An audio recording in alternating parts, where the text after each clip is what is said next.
Hola a todos, yo soy el Guerrero Azul 12 y sí, hoy vamos a meternos en terreno delicado, ese donde unos sacan Biblias, otros papers académicos y algunos solo quieren pelear en los comentarios. En estas épocas del año, curiosamente, muchísima gente se hace la misma pregunta: ateos, cristianos, católicos, creyentes, no creyentes y el primo que solo aparece en Navidad.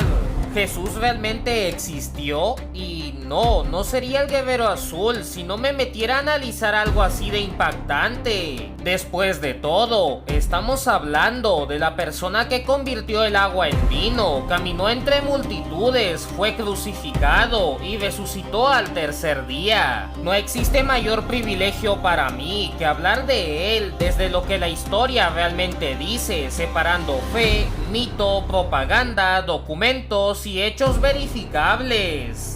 Aquí no venimos a atacar creencias, ni tampoco a evangelizar a nadie. Venimos a hacer lo que mejor sabemos hacer en este canal: analizar, cuestionar y buscar la verdad, aunque no siempre sea cómoda. Ahora viene la pregunta importante, la que define mi relación con este canal y la que me quita el sueño más que una plaga zombie o una conspiración mundial. Confío en mis seguidores para quedarse hasta el final del video. Digamos que tengo fe, pero una fe muy selectiva, así que si quieres conocer la verdad absoluta e irrefutable, o al menos lo más cerca que podemos estar de ella según la historia, quédate. Por cierto, este es el especial navideño, así que espero que hayas tenido una feliz Navidad y te deseo un feliz año nuevo.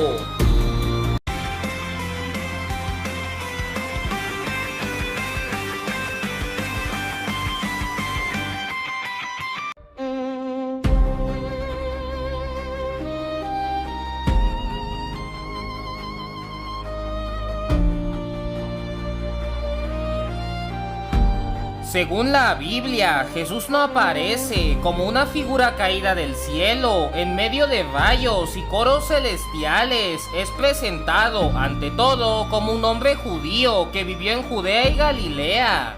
Esto durante el siglo I, en un territorio dominado por el Imperio Romano. Era un mundo incómodo, con impuestos abusivos, tensión política constante, expectativas mesiánicas por todos lados y romanos vigilando que nadie se emocionara demasiado. Los evangelios sitúan su vida aproximadamente entre finales del siglo I a.C.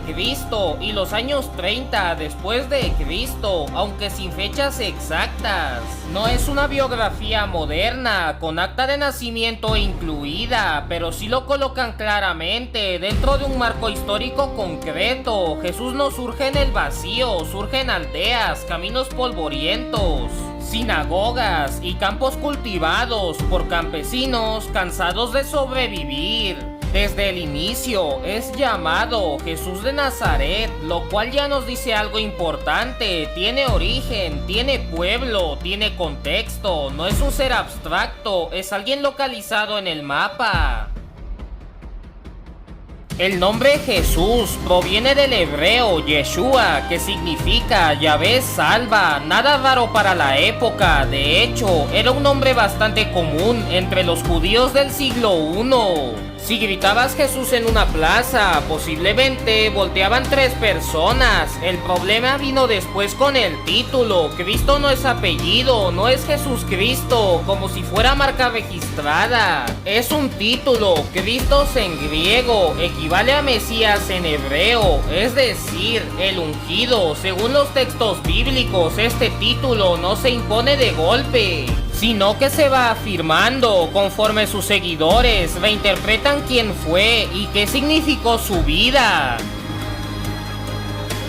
La Biblia presenta a Jesús como hijo de María y criado por José, un artesano tradicionalmente identificado como carpintero. Nada de palacios, nada de linajes reales visibles, nada de academias secretas. Creció en un entorno humilde, trabajador y completamente ordinario para su tiempo. Los evangelios incluso mencionan hermanos, lo que refuerza esta idea. Jesús no es retratado como alguien aislado de la vida familiar, sino integrado en ella.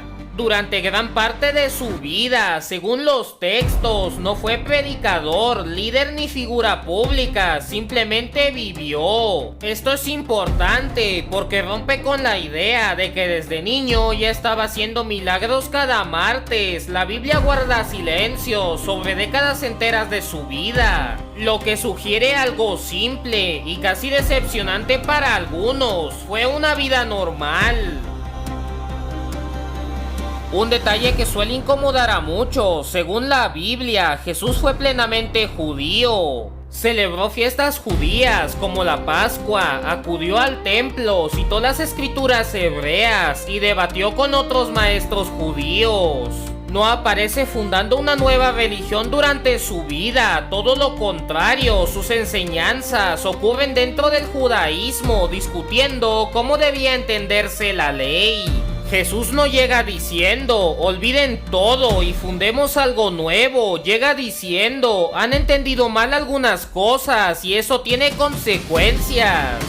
Eso lo vuelve incómodo, mucho más incómodo que alguien totalmente externo. La Biblia sitúa el inicio de su actividad pública alrededor de los 30 años, una edad coherente para que alguien comenzara a enseñar como maestro. Este momento está ligado a Juan el Bautista, un predicador judío que llamaba al arrepentimiento. Jesús es bautizado por él y a partir de ahí empieza su recorrido público.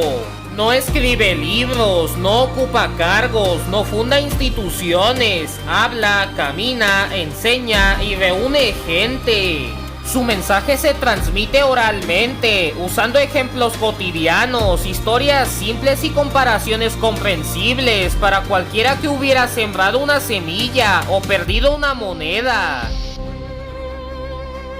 Según los textos bíblicos, el centro de su mensaje es el llamado reino de Dios, no como un reino político con ejército, sino como una realidad moral y espiritual que transformaba la forma de vivir, tratar al otro y entender la justicia. Hablaba de misericordia, perdón, humildad y coherencia entre lo que se cree y lo que se hace. Lo curioso es que esto resultaba accesible para la gente común y profundamente molesto para ciertos sectores religiosos y sociales. Jesús enseñaba principalmente mediante parábolas, relatos breves, llenos de imágenes cotidianas. No daba conferencias académicas, daba historias que te dejaban pensando y a veces incómodo. También respondía preguntas, con más preguntas, debatía, corregía y confrontaba. Eso lo convertía en alguien imposible de ignorar, y cuando no puedes ignorar a alguien, el siguiente paso suele ser eliminarlo. Un rasgo constante en los relatos bíblicos es su cercanía con pobres, enfermos, pecadores públicos y excluidos sociales. Según los textos, comía con ellos, hablaba con ellos y los integraba. Esto no fue visto como un gesto bonito. Fue visto como una provocación directa, porque tocar a los marginados significaba cuestionar quién tenía valor y quién no.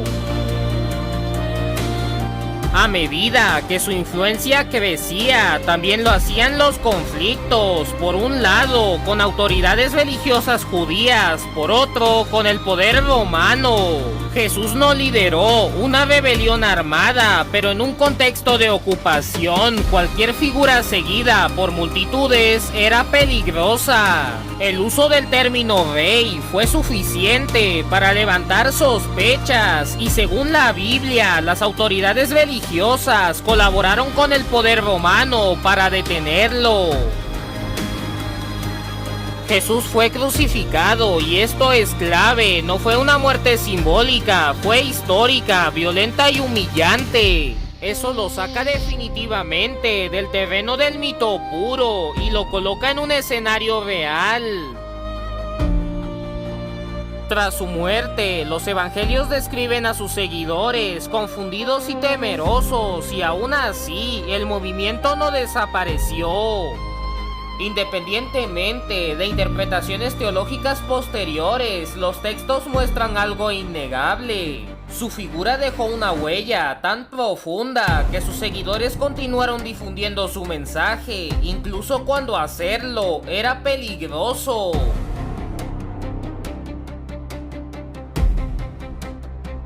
La pregunta, ¿Jesús realmente existió? Suena provocadora, profunda y hasta filosófica, pero en realidad no es tan complicada como muchos quieren hacerla parecer.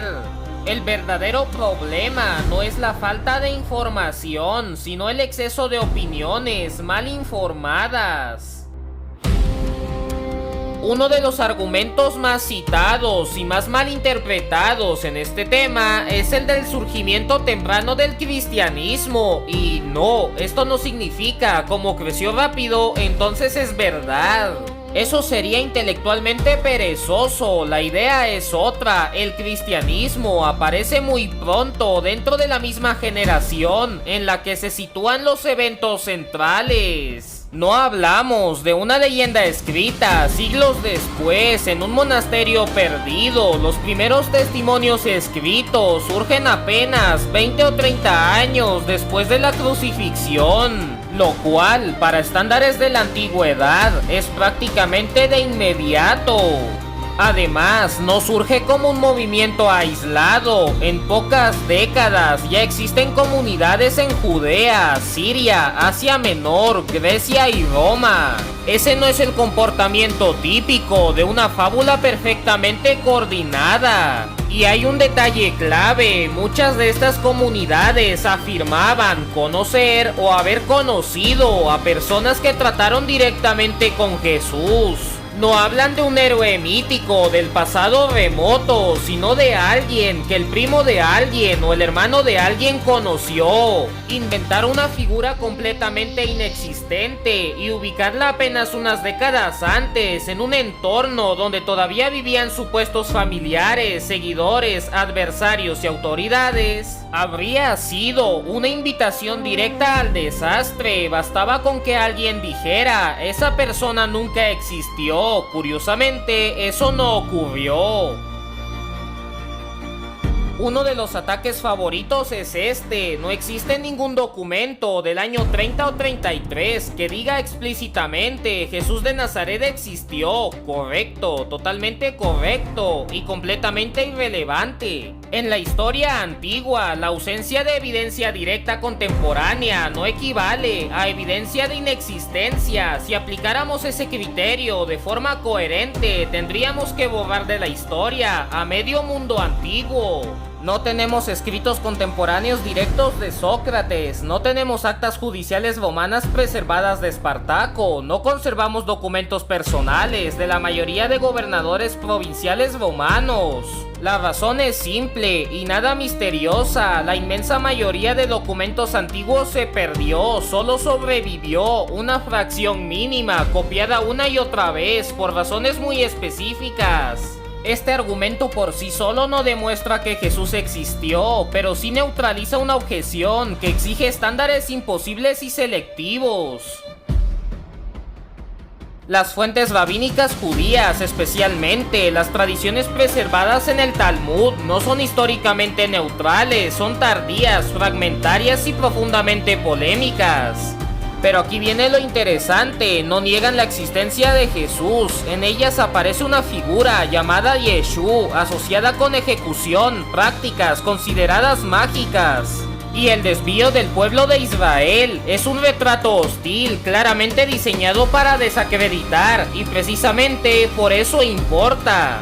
En una polémica histórica, negar la existencia habría sido la opción más simple y devastadora si Jesús hubiera sido un simple mito. En lugar de eso, la discusión gira en torno a qué tipo de persona fue, no a si existió. Esto refuerza una idea básica: Jesús era recordado como una persona real, incluso por quienes lo rechazaban. Fuera del mundo judío y cristiano aparecen referencias fragmentarias, indirectas y ambiguas. Ninguna es una bomba histórica, pero juntas forman un eco curioso.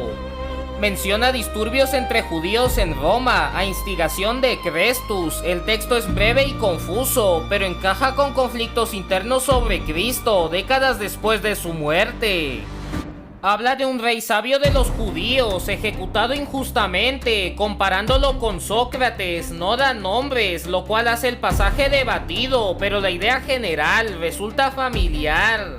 Es citado por autores posteriores y su obra no se conserva. La referencia es indirecta y débil, pero indica que ya se discutían eventos relacionados con la crucifixión. Nada de esto prueba nada por sí solo, pero tampoco contradice la existencia histórica, y eso acumulativamente importa. Autores como Luciano de Samosata y Celso fueron críticos abiertos del cristianismo, se burlaron, atacaron y desacreditaron todo lo que pudieron. Lo interesante no es lo que dijeron, sino lo que no dijeron. Nunca afirman que Jesús fuera un personaje inventado. Luciano se burla de que los cristianos adoren a un hombre crucificado en Palestina, y Celso critica su origen humilde y a sus seguidores. Ambos lo tratan como una figura histórica real, aunque despreciable. Plinio el Joven, gobernador romano, escribe al emperador Trajano describiendo cómo tratar a los cristianos. No intenta probar nada, solo informa. Confirma que existía un grupo organizado que cantaban himnos a Cristo y que estaban dispuestos a sufrir castigo por su lealtad. Eso es lo que hace valioso su testimonio, no tiene agenda teológica. Cuando juntamos todo, fuentes cristianas tempranas, judías hostiles, romanas administrativas y críticas paganas, aparece lo que los historiadores llaman atestación múltiple. No coinciden en interpretación, pero sí en lo esencial. Existió un hombre llamado Jesús, activo en Judea y ejecutado bajo autoridad romana. Las cartas de Pablo, escritas en los años 50 después de Cristo, mencionan a Pedro y a Santiago, el hermano de Jesús. Inventar un personaje inexistente y atribuirle un hermano conocido en Jerusalén habría sido absurdamente fácil de refutar. Flavio Josefo menciona a Santiago, el hermano de Jesús llamado el Cristo. Este pasaje es aceptado casi universalmente como auténtico. Y los hermanos no se inventan fácilmente en historia antigua. Y Tácito, hostil al cristianismo, confirma que Cristo fue ejecutado bajo Poncio Pilato durante el reinado de Tiberio. Es una fuente independiente, hostil y precisa, una combinación rara y también poderosa. Negar la existencia histórica de Jesús no es una postura audaz ni especialmente inteligente, es simplemente una conclusión equivocada que choca con la forma en que funciona la historia antigua. Aceptar que Jesús existió no es un acto de fe, es entender cómo se evalúan las fuentes, cómo se cruza la evidencia y cómo se trabaja con el pasado. Cuando no hay grabaciones ni actas notariales, y no, esto no demuestra milagros, divinidad ni resurrección, eso lo veremos en breve. Aún así, dejo algo muy claro y bastante incómodo para algunos. Negar a Jesús como personaje histórico es negar la evidencia disponible. Antes de convertirse en figura teológica, Jesús fue una persona real, y la historia puede ser incompleta, discutible y a veces molesta, pero mentir tan mal no es uno de sus defectos.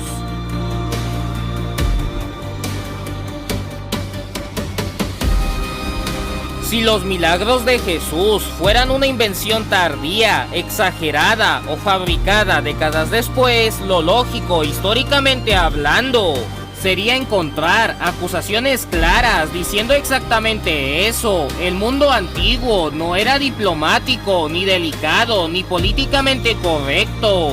Cuando algo podía desacreditarse, se hacía sin rodeos. Sin embargo, en los siglos I y II no existe ningún texto antiguo, ni judío, ni romano, ni pagano, que afirme que los milagros de Jesús fueron inventados tardíamente por sus seguidores. Eso no significa que todos acepten los milagros como divinos.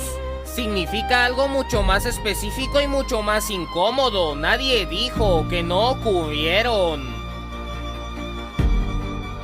Antes de que alguien diga, claro, se creían cualquier cosa, conviene aclarar algo. El mundo judío y grecorromano del siglo I aceptaba la existencia de sanadores carismáticos, exorcistas, profetas itinerantes e intervenciones divinas como parte normal de su marco mental. Esto no es una suposición moderna. Está documentado por autores como Plutarco, Apuleyo y Filón de Alejandría, además de múltiples textos judíos. La gente no interpretaba estos fenómenos como metáforas simbólicas o cuentos morales.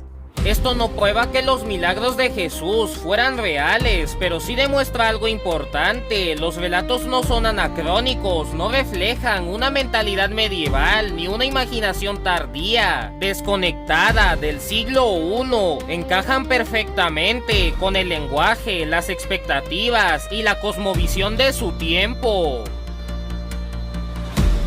Aquí entra uno de los argumentos indirectos más fuertes. Los romanos no crucificaban por predicaciones simpáticas ni por charlas espirituales inofensivas.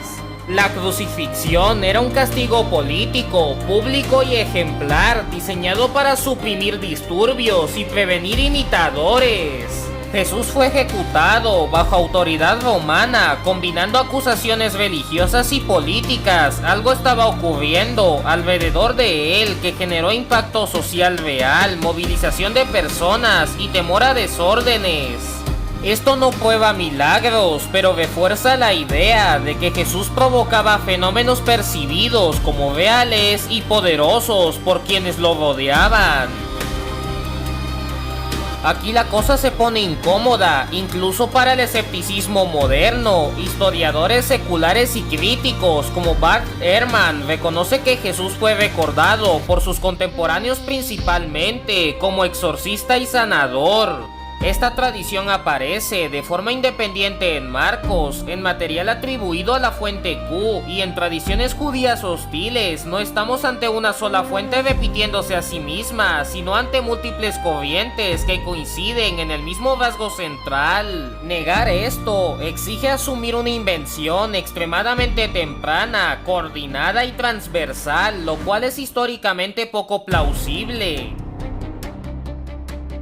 Este punto suele pasarse por alto y no debería. No existe una tradición cristiana temprana que presente a Jesús solo como maestro ético sin milagros. Desde el documento más antiguo, el Evangelio de Marcos, Jesús aparece como hacedor de milagros. No vemos una evolución lenta desde lo natural a lo sobrenatural. Los milagros no aparecen gradualmente, están integrados desde el inicio. Esto debilita seriamente la hipótesis de una construcción legendaria progresiva. Marcos, escrito aproximadamente entre el 60 y 70 después de Cristo, presenta milagros de manera sobria, directa y a veces incómoda. No hay exceso mitológico. Mateo y Lucas, escritos entre el 70 y 90 después de Cristo, usan a Marcos, pero no lo copian mecánicamente, omiten, modifican y reorganizan material, lo que indica tradiciones vivas, no propaganda rígida. Y Juan, escrito a finales del siglo I, selecciona pocos milagros y los llama signos. Esto muestra reflexión teológica posterior, no invención improvisada. En su versión crítica, Flavio Josefo describe a Jesús como hacedor de obras sorprendentes. Josefo no era cristiano, no promueve milagros y utiliza un lenguaje cuidadosamente neutral. No afirma que fueran divinos, pero reconoce que existía una reputación pública extraordinaria. Históricamente, eso importa mucho.